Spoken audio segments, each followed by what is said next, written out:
యేసుక్రీస్తు శ్రేష్టమైన ఉన్నతమైన నామంలో అందరికీ వందనాలండి. దేవాది దేవుని మహాకృపను బట్టి ప్రతి ఒక్కరికి ఇక శుభాభివందనములు తెలియజేస్తూ ఉన్నాను. దేవాది దేవుడు నీతోనూ నాతోనూ మాట్లాడుచున్న అంశం ఏంటంటే, నీ కుటుంబంలో రక్షణ ఉందా, నీ కుటుంబంలో రక్షణ ఉందా అనే అంశం ద్వారా ఆయన ఇది నాన్న మనతో మాట్లాడుచున్నారు. మన కుటుంబంలో ఏముండాలండి? రక్షణ ఉండాలి. మన కుటుంబంలో మనం మాత్రమే రక్షింపబడితే చాలదు, కానీ మన కుటుంబంలో ప్రతి ఒక్కరూ రక్షింపబడాలని దేవాది దేవుడి దినాన్న మనతో తెలియజేస్తూ ఉన్నారు. అవునండి, మన కుటుంబం అంతా ఎప్పుడైతే రక్షణ మార్గాల్లో నడుస్తుందో అది దేవునికి ఇష్టమైనది. కాబట్టి మరి ఈ దినాన్న ఎవరు మరి ఆ కుటుంబానికి రక్షణ తెచ్చుకున్నారని చూసినట్లయితే, మరి లూకాసు సువార్త 19వ అధ్యాయం 9వ వచనంలో రాయబడి ఉన్నదండి. అందుకు యేసు, ఇతను అబ్రహాము కుమారుడే, ఎందుకనగా నేడు నీ ఇంటికి రక్షణ వచ్చింది. మరి ఇక్కడ జక్కయ్య గురించి మాట్లాడడం అనేది జరిగింది. జక్కయ్య అనే వ్యక్తి ఎలాంటి వాడంటే, సుంకపు గుప్తదారుడైన ధనవంతుడు అంటండి. మరి ఈ వ్యక్తి యేసును గూర్చి మరి తెలుసుకుని తన జీవితంలో మరి తన కుటుంబంలో రక్షణ తెచ్చుకోవడం అనేది జరిగింది. అయితే ఇక్కడ మరి ఇతడు అబ్రహాము కుమారుడే, నీ ఇంటికి నేడు రక్షణ వచ్చిందని ఎవరు చెప్తున్నారంటే, స్వయంగా దేవాది దేవుడే సాక్ష్యాన్ని ఇస్తున్నాడండి. మరి దేవాది దేవుని యొద్ద నుండి నువ్వు సాక్ష్యాన్ని పొందుకునే స్థితిలో ఉన్నావా లేవా అనేది ఆలోచించవలసిన వారమై ఉన్నాం. అయితే ఈ జక్కయ్య మరి యేసుక్రీస్తు ప్రభు వారు మరి ప్రయాణమై వస్తూ ఉన్నప్పుడు అనేక మంది జనసమూహము ఆయన వెంటున్నప్పుడు మరి యేసు ఎవరు అని చూడాలనిపించిందంటండి జక్కయ్యకి. ఆయన ఎలా ఉంటాడో, ఏంటి ఇంత జనసమూహం ఉంది, ఆ యేసు ఎలా ఉంటాడని ఆలోచన తనలోనికి వచ్చిందనమాట. వచ్చినప్పుడు తను పొట్టివాడండి. దేంట్లో పొట్టివాడంటే ఆధ్యాత్మికమైన జీవితంలో పొట్టివాడు. అయితే తను పొట్టివాడైనందున యేసును చూడలేక, నేను ఎలాగైనా ఆయన ఎలా ఉంటాడో చూడాలనుకుని ఏం చేశాడంటే, మరి పైన మేడు చెట్టు ఎక్కడం అనేది జరిగింది. మేడు చెట్టు ఎక్కి యేసు ఎవరు అని చూడగోరాలనుకున్నాడు. కానీ మరి జక్కయ్య యేసుని చూడగోరాలని మేడు చెట్టు ఎక్కాడు, కానీ మేడు చెట్టు మీద ఉన్న జక్కయ్యని ఎవరు చూస్తారండి?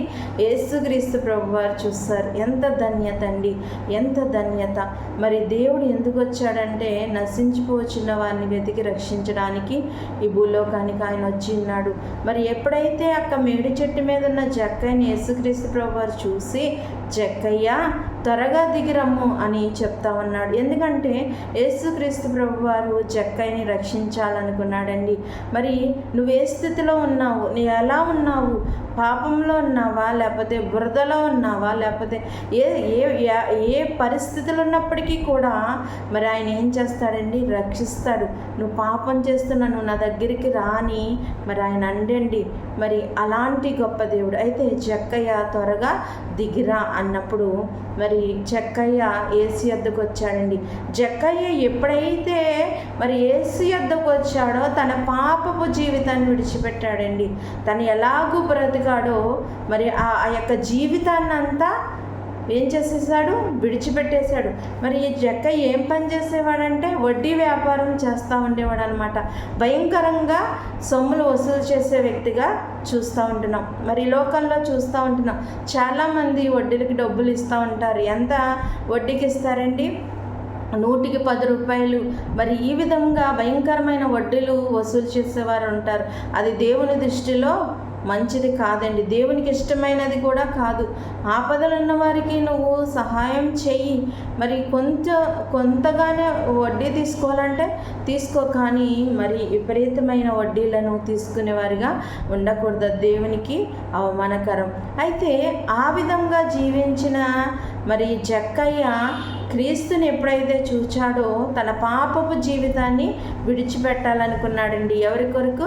తన రక్షణ కొరకు. మరి ఆయన అనుకోవచ్చు కదా జక్కయ్య, నేను క్రీస్తు ఎవరో చూడాలనుకున్నాను, చూసేసాను, ఇంకా నా జీవితం నేను జీవిస్తాను, నా ధనము నాదే, నా యొక్క సంపాదనే, నేను చేసే వ్యాపారమే అని అనుకోవచ్చు కదండి. అనుకోలేదండి. ఎప్పుడైతే మరి ఆయన చూసి ఉన్నాడో తన పాపపు జీవితాన్ని అంత విడిచిపెట్టేశాడు. తన జీవితంలో క్రీస్తుని కలిగి ఉంటే చాలనుకున్నాడండి. అంతగా మరి జక్కయ్య తన జీవితాన్ని మార్చుకున్నాడు. మరి ఎన్నో సందర్భంలో ఎన్నో విధాలుగా దేవాతి దేవుడు నాకు అవకాశాన్ని ఇచ్చిన్నాడు. మరి అవకాశం ఇచ్చినప్పుడు మన యొక్క జీవితాన్ని మనం మార్చుకున్నామండి. ప్రతిదినము క్రీస్తుని గురించి వింటాము, ఆయన వాక్యాన్ని ప్రతిదినము ఆయన వాక్యాన్ని ధ్యానిస్తాము, ఆయన గురించి మందిరాల్లోనికి వెళ్ళి ప్రార్థనలు చేస్తాము, పాటలు పాడతాము, అన్నీ చేస్తాము. కానీ మన యొక్క జీవితంలో రక్షణ ఉందా? నిజమైన రక్షణ జీవితాన్ని మనము కలిగి ఉన్నామా? మరి మన కుటుంబాలు రక్షింపబడాలంటే ప్రార్థన జీవితాన్ని మనం కలిగి ఉండాలండి. ప్రార్థన ఆయుధాన్ని మనము ధరించుకోవాలి. ఎందుకంటే కుటుంబంలో నీవో నేనో రక్షింపబడితే సరిపోదండి. మన కుటుంబం అంతా కూడా ఏం చేయాలి? రక్షింపబడాలంటే మనం ఏం చేయాలంటే ప్రార్థన చేయాలి.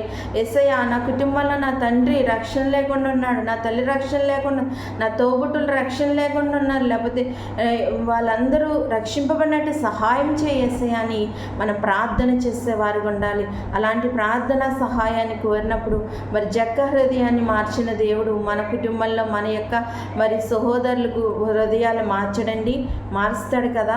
మరి ఆయనకు అసాధ్యమైనది ఏది లేదు, సమస్తము సాధ్యమే. ప్రార్థన ప్రతి పరిస్థితిని మారుస్తుందని దేవుని వాక్యం సెలవిస్తుంది. ఎంత బండబారిపోయిన హృదయాన్నైనా కదిలింపే శక్తి ఎవరికి ఉందండి? దేవునికి ఉంది. మరి దేవుడు ఆ కార్యం చేయాలంటే మనం ఏం చేయాలి? పట్టుదలగా కలిగి ప్రార్థన చేయాలి. ప్రతి దినము విడవక ప్రార్థన చేయాలి. నా కుటుంబం రక్షింపబడాలి, నా తండ్రి రక్షింపబడి సన్నిధానానికి రావాలని ఎప్పుడైతే మనము నిలబడి ప్రార్థన చేస్తామో అప్పుడు దేవుడు వాళ్ళ హృదయాలు కదిలింపచేసి రక్షణ మార్గంలోనికి నడిపిస్తాడు. అలాంటి జీవితాన్ని నువ్వు కలిగి ఉన్నావా? నీ కుటుంబాన్ని రక్షించుకోవడానికి అలాంటి ప్రయత్నాన్ని నువ్వు చేస్తూ ఉన్నావా అని దేవాతి దేవుడు ఈ దినాన్ని మనం ప్రశ్నిస్తూ ఉన్నాడు.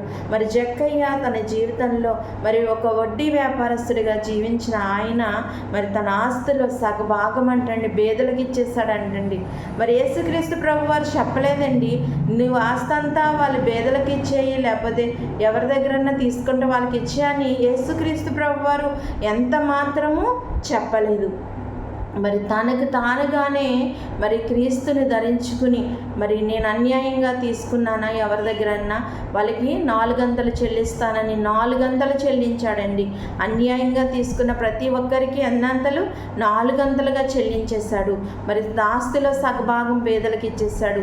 మరి తను ఏమనుకున్నాడు? క్రీస్తు నా ఇంటిలో నా హృదయంలో ఉంటే చాలు అని తను నిర్ణయించుకున్నాడు. కాబట్టి మరి దినాన్న గొప్ప సాక్ష్యాన్ని దేవుని చేత పొందుకున్నాడండి జక్కయ్య. మరి జక్కయ్య పొందుకున్న సాక్ష్యాన్ని మనము పొందుకోగలుగుతున్నామా? జక్కయ్య జీవించిన జీవితాన్ని మనము జీవించుచున్నామా అనేది ఒకసారి ఆలోచించవలసిన వారమై ఉన్నాము. మన కుటుంబాన్ని మనం రక్షించుకునే రీతిగా మనం జీవించాలి. మరి లోకంలో మనకి ఎవ్వరు సహాయం చేయరండి. మనకి ఏది చేయాల్సిన దేవుడే చేస్తాడు. మనం అనుకుంటున్నాం మనకున్న సమస్యలను బట్టో శోధనను బట్టో మన ఎదుటి వారికి చెప్పుకుంటూ ఉంటామేమో. వాళ్ళకి చెప్పుకోవడం వల్ల ఎటువంటి ప్రయోజనం లేదు. కానీ మనం దేవాతి దేవునికి ఎప్పుడైతే చెప్పుకుంటామో మన ప్రతి ప్రశ్నకి ఆయన సమాధానిస్తాడు. మనకున్న ధనము మనని రక్షణలోనికి నడిపించదండి. మనకున్న ఆస్తి అంతస్తులు మన రక్షణలోనికి నడిపించలేదు. మనకున్న బంధువర్గము మన రక్షణలోనికి నడిపించలేదు.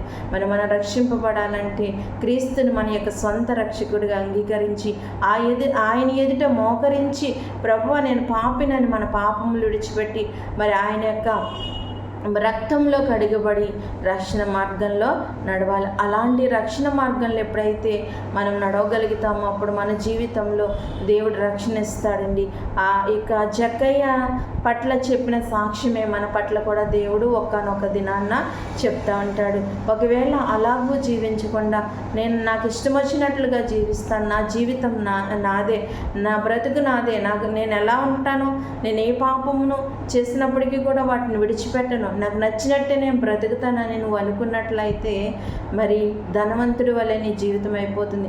ధనవంతుడు మరి ఈ లోకంలో ఉన్నంతసేపు ఎలా బ్రతికాడండి?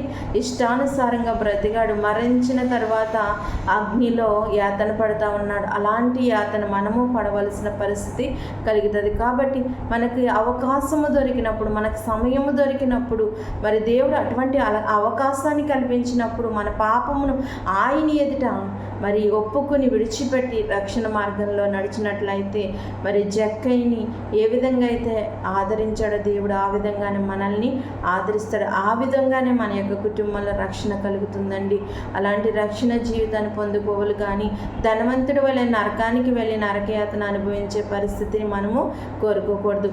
మరి ఏ విధంగా మనం జీవించాలి? మరి జక్కయ్య వలె నువ్వు జీవిస్తానని నిర్ణయించుకుని మరి నీవుగా మరి రక్షణ మార్గంలోనికి నడుస్తావో, లేకపోతే అలాంటి జీవితం నాకు వద్దని మరి ధనవంతుల్లా జీవిస్తూ ఆయన నరకయాతన అనుభవిస్తావో, ఆయన నీకే విడిచిపెడుతున్నాడు. కాబట్టి ఈ దినాన్ని ఒక నిర్ణయం తీసుకుని మరి రక్షణ మార్గంలో నడవడానికి ప్రయత్నించినట్లయితే నీ కుటుంబాన్ని రక్షించుకోగలుగుతావు. కాబట్టి అటువంటి రక్షణ మార్గంలో నడవడానికి పరిశుద్ధాత్మ యొక్క వాక్యము ప్రతి ఒక్కరి జీవితాల్లో ఫలింపచేయునుగాక. ఆమేన్. ప్రార్థన. మహోన్నతుడా, మహిమగల రాజా, సర్వోన్నతుడా, సర్వాధికారి, నీకు వందనాలు ప్రభా. ఇది నాన్న మీరు మాట్లాడి ఉన్నారు ప్రభా, నీ కుటుంబంలో రక్షణ ఉందా అని. నాయన ఆ కుటుంబంని రక్షించుకోవాల్సిన బాధ్యత మాకుంది ప్రభా. నాయన ఆ బాధ్యత కలిగి తండ్రి మా కుటుంబ రక్షణ కొరకు నాయన ప్రభా పట్టుదల కలిగి ప్రార్థన చేసేవారుగా సహాయం దయచేయండి, కృప చూపించండి. జక్కయ్య జీవితంలో నువ్వు ఎప్పుడైతే వచ్చి ఉన్నావో తండ్రి, తన పాపపు జీవితాన్ని నీ యందు విడిచిపెట్టి నాయన ప్రభా నాయన రక్షణ మార్గంలో నడిచి ఉన్నాడు ప్రభా. అలాంటి రీతిగా ప్రతి ఒక్కరు జీవించడానికి సహాయం దయచేయండి. నీ అందరి రక్షణ మార్గంలో నడవడానికి నాయన ప్రభా కృప చూపించమని ప్రభా ఇక చిన్న ప్రార్థన దీని ప్రార్థన సన్నిధానం చేర్చుకోమని నజరుడైన యేసు నామములో అడుగుచున్నాం తండ్రి. ఆమేన్. అందరికీ వందనాలండి.